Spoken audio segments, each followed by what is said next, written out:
s'arrêter à la source. Frères et sœurs, chers amis, alors que nous entrons dans la période de l'Avent, qui est un temps de préparation, un temps d'attente pour la venue de notre Seigneur Jésus-Christ, je nous invite à nous arrêter un instant à la source, à nous poser la question de savoir quelle est la vraie source de notre vie, qu'est-ce qui nous nourrit véritablement. Le prophète Ésaïe pouvait écrire en son temps comme on nous écrit aujourd'hui. Pourquoi dépensez-vous de l'argent pour ceux qui ne nourrissent pas? Pourquoi travaillez-vous pour ceux qui ne rassasient pas? Écoutez-moi donc, et vous mangerez ce qui est bon, et votre âme se délectera de mets succulents. À l'approche de Noël, nous sommes souvent tentés de chercher satisfaction dans les biens matériels, dans les festivités, dans les illuminations.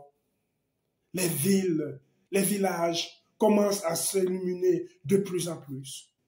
Les hommes commencent à s'entêter, à chercher, à passer un Noël festif, le plus festif possible.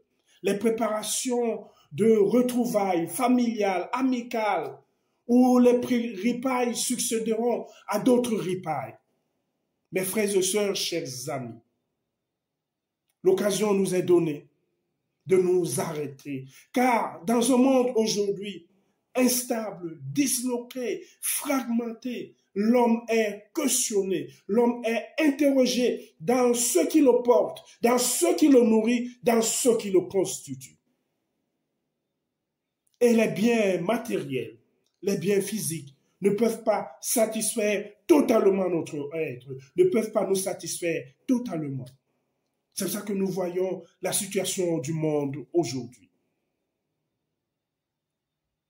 En nous préparant à recevoir ce don qui nous vient du ciel, ce don justement qui nourrit notre être spirituel, je voudrais que nous revenions à la source. Que nous ne dépensions pas notre argent pour ceux qui ne nourrissent pas. Que nous ne travaillions pas pour ceux qui ne rassasient pas. Car ce qui nous nourrit véritablement, ce qui nous rassasie véritablement, c'est la parole de Dieu. C'est cette parole incarnée en Jésus-Christ. C'est cette parole qui vient dans le monde pour être la lumière du monde.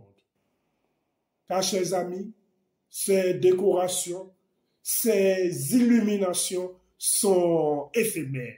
Mais ce qui reste et restera toujours, c'est Jésus-Christ venu dans le monde pour être lumière du monde, pour nous éclairer, pour nous diriger, pour nous guider, pour nous amener dans la plénitude de la vie, afin que nous vivons véritablement. Oui, nous méritons de vivre véritablement et Jésus-Christ vient dans le monde pour cela.